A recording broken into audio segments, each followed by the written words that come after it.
Let me first emphasize, because it is creating some concerns out there in the public by some, and that is this opposition is fully committed to the fight against COVID-19 locally and internationally. And I want to assure all Jamaicans that the vaccination against COVID-19 we are supporting, and we urge every eligible Jamaican to take the vaccine.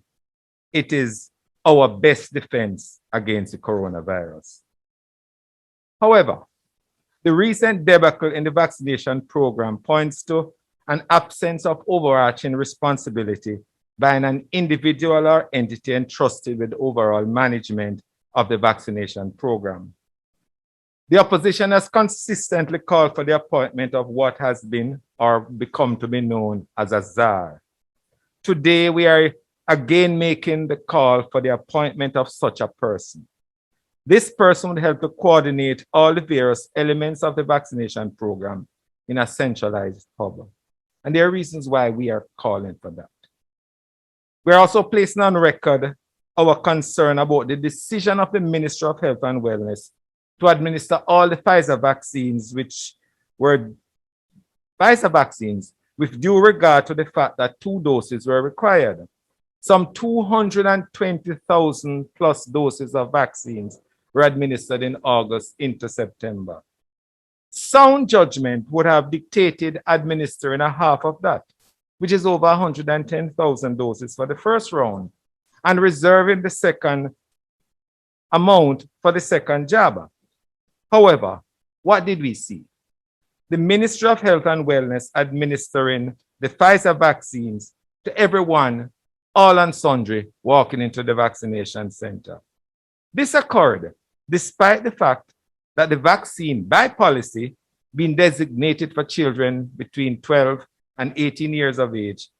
And this was to facilitate the reopening of schools for face-to-face classes. Consequently, the entire 220,000 doses were used up, despite the uncertainty as to when the second shipment of Pfizer vaccines would be available.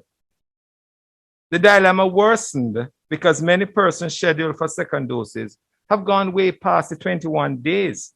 As we speak, the people have no idea when this country will get the second shipment and they will get their second vaccination. Neither does the government. It is this kind of bungling, ladies and gentlemen, that drives and fortifies resistance and vaccine hesitancy. To compound it all, the Minister of Health and Wellness, Dr. Christopher Tufton, announced to the country some time ago that Pfizer vaccines had become exhausted. Therefore, there will be no further administration of the Pfizer vaccine as it was finished. Students studying overseas who took the first dose of the Pfizer vaccines were told that they could not get the second dose to facilitate them returning to schools abroad, as it was a requirement for them to be vaccinated. To the shock of the nation, it was revealed that while the minister was saying one thing, he was doing another. Second Pfizer doses were being administered at the Kitson Town Health Center in his very constituency and at the Thompson Town Health Clinic in Northwest Clarendon.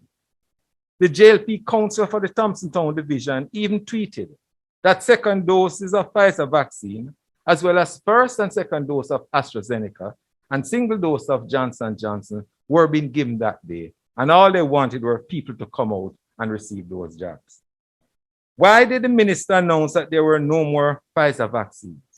Yet lo and behold, the vaccines turned up in his constituency and other JLP held areas. This is not the approach that we are seeking when you are seeking cooperation and inspiring confidence in our vaccination program. Don't lie to the people or try to fool them or try to mislead them. Now, with the USA doing booster doses for some persons who have already gotten 2 doses of Pfizer, it is uncertain when Jamaica will receive future supplies to deal with our needs. Jamaica now faces the possibility, as has been done elsewhere, of mixing and matching vaccines, which is not new, but it is something that the government ought to consider. And this, ladies and gentlemen, could lead to further reluctance on the part of the populace to take up the vaccine. The opposition is also very concerned about the absence of the genomic sequencing machine. The procurement, which is still on procurement. This has been over a year now, almost a year that we have made that call in the parliament. And the country is still groping in the dark about what variant of SARS-CoV-2 virus predominantly affects our population. And while the government brags about its budget surplus, we have not purchased this vital equipment which could enhance our capacity against the virus. We are again calling on the government to tell the country at what stage of procurement this machine is and how soon this country and its citizens will have the benefit of that. The opposition has called for an independent investigation in the number of persons who died due to oxygen shortage in hospitals across Jamaica on the weekend of August 28th, Friday to Monday, August 30th, 2021. We have not seen any sign that the government intends to be truthful and transparent here. Therefore, we are reiterating our call today and asking the minister specifically to set up a body to investigate the deaths of our citizens. The ministry cannot investigate its own self. We're happy that the Ministry of Health and Wellness has finally decided to heed our call that was made many months ago, to have private doctors and pharmacists administer COVID-19 vaccines. The micromanaging and the hugging up of the vaccination process by the central ministry has continued to hinder the rate of vaccination. Hence, we are happy at the late decision, late but still possible. We hope it will be able to achieve the target of 1 million vaccinations by the end of November 2021, as is being expressed by the Prime Minister. A few days ago, the country was forced to dump over 55,000 doses of AstraZeneca vaccine. This occurred because of the incompetence and bureaucratic bungling in the Ministry of Health and Wellness. We have publicly expressed our view as to how this could have been handled to save the doses. In our view, poor management and inadequate logistics contributed to the dumping of the vaccine. The shelf life was only 2 months remaining on the gift from the UK, and that was known.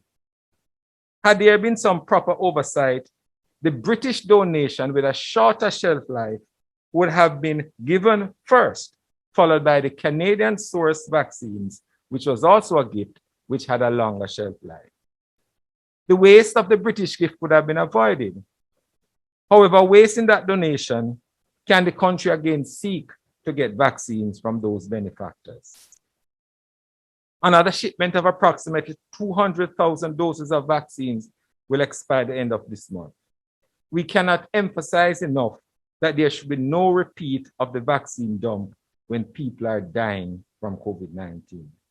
We are therefore calling on the government to take the necessary steps immediately to ensure that the vaccines are not wasted. When we were utilizing the British donated AstraZeneca vaccine, the regions and the ministry was concurrently administering Canadian source vaccines, which had a longer shelf life. Had the proper logistics arrangement been in place, we would have utilized the British donation first. When those were finished, we turned to the Canadian ones. This was not done, hence the waste of over 55,000 doses.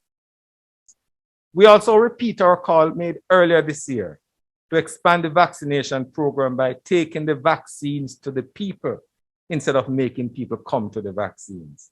What do we mean by this? Create sites in the deep rural and inner city communities. Use community influencers such as the pastors, the JPs, the principals, and the local entertainers, supported by the medical personnel to answer the concerns of those who are genuinely seeking a resolution. Provide town criers to alert the communities about the vaccination drive. Then, when this has been done, you send the team into the communities. This would have a positive impact on our vaccination program, and Jamaica would be high on the list of vaccinated countries in the region instead of second to last, with only 9.5% of our population receiving 2 doses of the vaccine or should I say fully immunized. We are now seeing signs that the government might be moving, albeit reluctantly, to implement this proposal that the opposition made many months ago. The challenge we have, ladies and gentlemen, is that many of our recommendations that have been given to the government, to the Ministry of Health, eventually become implemented. But way many months down the road, when had they been done earlier, we would have had better progress. Finally, we again call on the government to change the messaging on the vaccination program. Use more targeted messages in the language of the people so they can understand. Have honest dialogue and disclosures to the people. Provide factual information and updates. And Minister Tufton, this is for you. The majority of the people will work with you if you provide the facts and be honest with your pronouncements and your announcements.